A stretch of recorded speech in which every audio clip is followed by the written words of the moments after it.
प्रश्न संख्या 2 में कहा जा रहा है कि पूर्णांकों के निम्नलिखित युग्मों के एचसीएफ और एलसीएम ज्ञात कीजिए। मतलब 26 और 91 जैसे दिया हुआ है तो ये युग्म कहा जाता है, मतलब जोड़ा। 510 और 92 ये भी जोड़ा कहा जाएगा। 336 और 54 मतलब दो दो नंबर का संख्या जहाँ पे भी दिया जाएगा उसको हम लोग युग्म कहते हैं या जोड़ा कहते हैं। तो यही बोला जा रहा है कि पूर्णांकों के निम्नलिखित युग्मों के एचसीएफ और एलसीएम ज्ञात करना है। मतलब 26 और 91 का एलसीएम भी निकालना है और एचसीएफ भी निकालना है। और फिर इसके बाद निकाल के, यानी कि एचसीएफ और एलसीएम निकाल के उसके बाद फिर इसकी जांच भी करना है कि दो संख्याओं का गुणनफल, मतलब 26 और 91 का जो गुणनफल होगा वो 26 का एचसीएफ, 26 और 91 का एचसीएफ और 26 और 91 का एलसीएम के गुणनफल के बराबर है या ना नहीं है। तो ये जांच करके भी दिखाना है। तो सबसे पहले तो हम लोग गुणनखंड विधि से यानी कि एलसीएम और एचसीएफ ज्ञात कर लेते हैं। तो पहला प्रश्न में जो लिखा गया है, यानी कि सवाल जो दिया है 26 और 91, तो सॉल्व लिख के हम लोगों को लिख देना है 26 और 91। अब देखिए 26 का जब अभाज्य गुणनखंड करेंगे तो क्या हो जाएगा, 2 गुना यानी कि 13, 13 गुना 26 होता है, 2 गुना 13 और गुना 1 लिख लेंगे साथ में। इसीलिए जरूरी है क्योंकि अभाज्य संख्या के तौर मतलब उभयनिष्ठ गुणनखंड के रूप में कुछ भी नहीं मिलेगा, इसीलिए लिखना जरूरी है। और जरूरी भी ऐसा नहीं है, आप लिख सकते हैं डायरेक्टली, कोई दिक्कत नहीं है। 1 लिखिए या न लिखिए कोई फर्क नहीं पड़ता है। फिर 91 को आप जब लिखिएगा तो 13 सत्ती 91 होता है, तो 7 गुना 13 लिखिएगा। अब साथ में हम लोग ले लेते हैं यहाँ 1। एक हर जगह पे ले सकते हैं या नहीं भी ले सकते हैं। जहाँ पे देखिए यहाँ पे जैसे मिल जा रहा है 13 13, तो 13 यानी कि वेनिस्ट गुणनखंड के तौर पे मिल गया तो 1 का जरूरत नहीं पड़ेगा, लेकिन जहाँ नहीं मिलेगा वहाँ पे जरूरत पड़ेगा, इसीलिए साथ में लिख दिए हैं। अब देखिए यहाँ पे ये वेनिस्ट गुणनखंड हो गया, इसीलिए क्या हो जाएगा यहाँ पे, या अतः लिख सकते हैं HCF बराबर, देखिए जो मिल जा रहा है, जो संख्या मिलेगा उसी को हम लोग HCF कहेंगे। तो ये 13 आपका मिल जा रहा है तो इसको हम लोग बोलेंगे HCF। तो ये 13 हो गया HCF एवं LCM जो होगा वो क्या होगा, तो जो मिल रहा है उसको एक बार लेना है 13 और गुना, फिर बाहर में जितनी संख्या उसको ले लीजिए 2, फिर 7 भी ले लेना है। तो यहाँ पे जब गुना करिएगा 13 गुना 2 गुना 7, तो 13 गुना 26 और 26 गुना 7 करिएगा तो 7 छक 42 का 2 हाथ में बचेगा 4, और यानी कि 7 दुना 14 और 4 18, 182 हो जाएगा। यानी कि जब गुना करिएगा तो 182 आएगा और यहाँ पे HCF हो गया 13 और LCM हो गया 182। अब जांच भी करना है हम लोगों को साथ में, तो जांच करने के लिए क्या करना होगा, तो यहाँ लिख देना है जांच और उसके बाद लिखना है पहली संख्या गुना दूसरी संख्या बराबर LCM गुना HCF। तो पहली संख्या यहाँ पर देखिए लिखा हुआ है 26, दूसरी संख्या में 91 है और LCM के तौर पर यहाँ पे 182 है और HCF के तौर पर 13 है। जब गुना करिएगा यहाँ पे तो 13 दूना 26 का 6 हाथ में बचेगा 2 बचेगा, 13 8 चलो तल से 140 और 2, 140 और 2 हो जाएगा 104, यानी 13 8 चलो तल से 104 हो जाएगा, 104 और 2 106 का 6 हाथ में बचेगा 10 और 13 का 13 और 10 23, 2366 हो गया। और इधर भी जब आप गुना करिएगा यानी कि 26 गुना 91, तो ये भी 2366 ही आएगा। आप चेक करके देख सकते हैं, यानी कि ये जब गुना करके लाइएगा तो दोनों बराबर हो गया, तो यानी कि ये भी सत्यापित हो गया, तो यहाँ प्रूव्ड हो गया, ये प्रूव्ड हो गया। और ये हमारा यानी कि HCF जो हो गया ये आंसर हो गया और यहाँ पे भी एक आंसर हो गया। अब इसी में देखिए दूसरा सवाल जो लिखा गया है इसमें कहा जा रहा है 510 और 92 का, यानी कि हम लोगों को LCM और HCF निकालना है और जांच करना है। तो सबसे पहले तो सॉल्व लिख के और उसके बाद लिख देना है 510 बराबर, इसका अभाज्य गुणनखंड जब करेंगे तो यहाँ पे आ जाएगा 2 गुना 3 गुना 5 गुना 17। देखिए यहाँ पे इसको जब गुना करिएगा 17 गुना 3 17 3 51 हो गया और 2 गुना 5 2 पंचे 10, तो 17 गुना यानी कि 51 गुना जब 10 करिएगा तो 510 हो जाएगा। तो इस तरह से हम लोग लिख लिए। अब बगल में आप यानी कि गुणनखंड भी कर सकते हैं।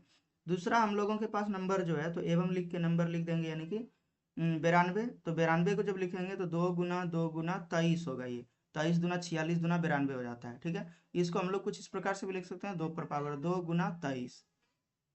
अब देखिए यहाँ पर लिख देना है अतः HCF जो होगा तो HCF क्या हो जाएगा, जो भी यानी कि वेनिस्ट गुणनखंड है उसको हम लोगों को लेना है, उसमें भी कम घात को लेना है। तो उभयनिष्ठ गुणनखंड के तौर पर क्या देख रहे हैं, दोनों संख्या में किसको कौन सा नंबर देख रहे हैं जो दोनों में मिल रहा है। तो 2 यहाँ भी है और यहाँ भी 2 है, बाकी तो कोई संख्या नहीं मिल रही है। 23 है तो यहाँ पे देखिए नहीं है, ठीक है।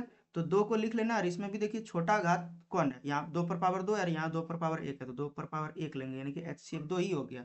एवं एलसीएम जो होगा वो कुछ इस प्रकार से निकालेंगे, जितना भी संख्या इससे संबंधित है सबको लिख लेना है। मतलब 2 को लिखना है, 3 को लिखना है, 5 को लिखना है, 17 को लिखना है और 23 को लिखना है। यहाँ पे देखिए 2 पहले ही लिखा जा चुका है।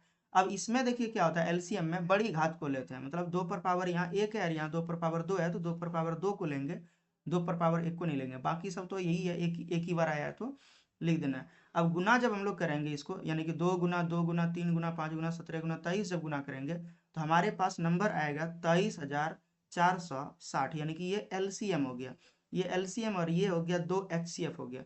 अब जांच करना है तो जांच लिख के और उसके बाद क्या लिखना है, पहली संख्या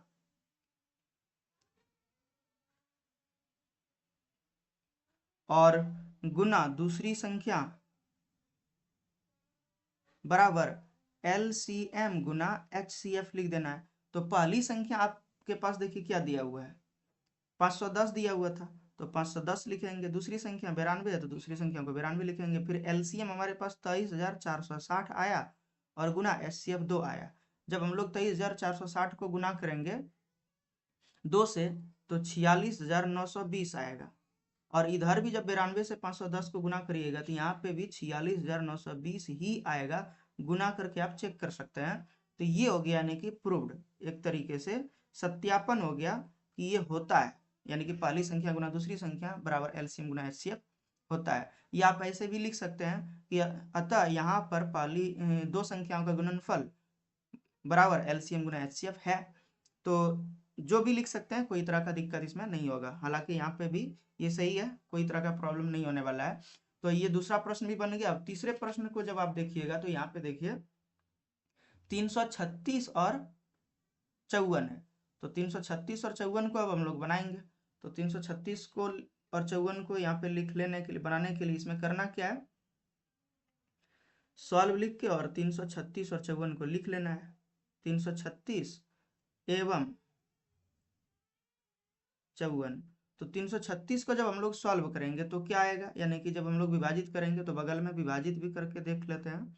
336 बराबर 2 से जब विभाजित करेंगे तो 2 1 का 2, अब यहाँ पे बचा 1 पर 3 13, 2 6 12, और फिर 1 बचेगा, 1 पर 6 16, 2 8 16, 168 हो जाएगा। फिर 2 से विभाजित करेंगे तो यहाँ 8 आएगा और यहाँ 4 आएगा, 84। फिर 2 से विभाजित करेंगे तो 42 आएगा। फिर 2 से विभाजित करेंगे तो 21 आएगा। और फिर हम लोग आगे जब 2 से विभाजित करेंगे, 3 से विभाजित करेंगे तो यहाँ 7 आ जाएगा। तो हम लोग लिख सकते हैं 2 गुना 2 गुना, यानी कि 4 बार आया है तो 2 गुना 2 और गुना 3 गुना 7, तो ये यानी कि हो जाएगा 2 पर पावर 4 गुना 3 गुना 7। और उसी तरह से 54 को लिखेंगे तो हम लोग लिख सकते हैं 2 गुना 3 गुना 3 गुना 3, यानी कि 3 तिया 9 तिया 27 दुना 54। तो इसको लिख सकते हैं 2 पर पावर 1 गुना 3 पर पावर 3।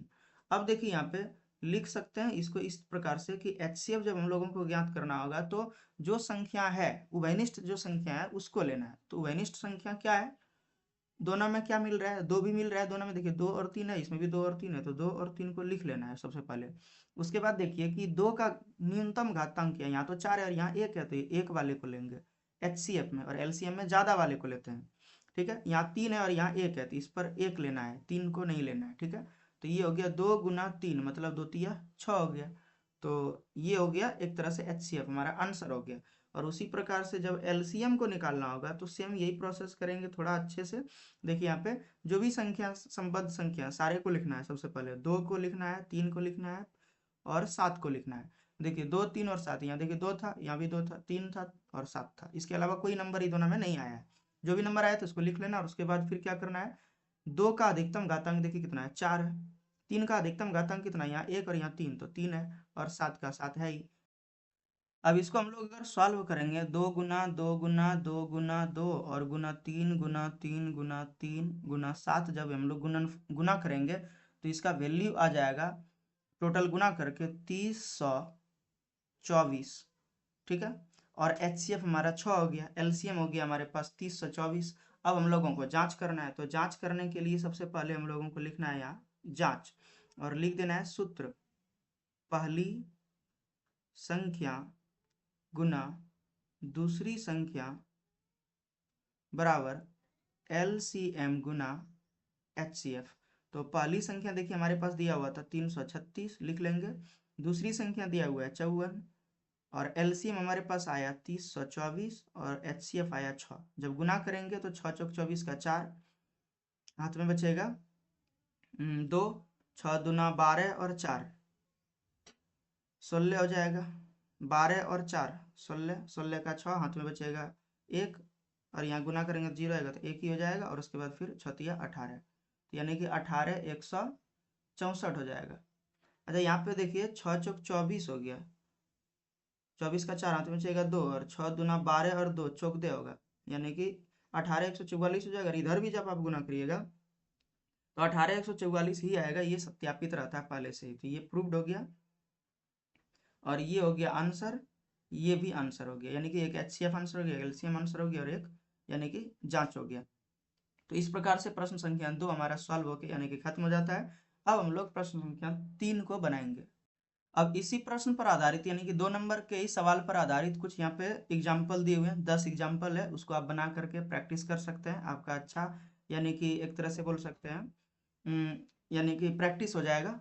तो 10 प्रश्न दिया हुआ है, जैसे इसमें 12 और 18 उसी तरह से बहुत सारा नंबर दिया हुआ है, 10 नंबर दिया है, और उसका जांच भी करना है इसी प्रकार से, जिस प्रकार से हम लोग आगे यहाँ पे देख पा रहे हैं कि जांच भी किए थे, पहली संख्या गुना दूसरी संख्या बराबर LCM गुना HCF। तो बनाना भी है, LCM भी ज्ञात करना है, HCF भी ज्ञात करना है, और जांच भी करना है। इससे आपको प्रैक्टिस अच्छा हो जाएगा। ठीक है।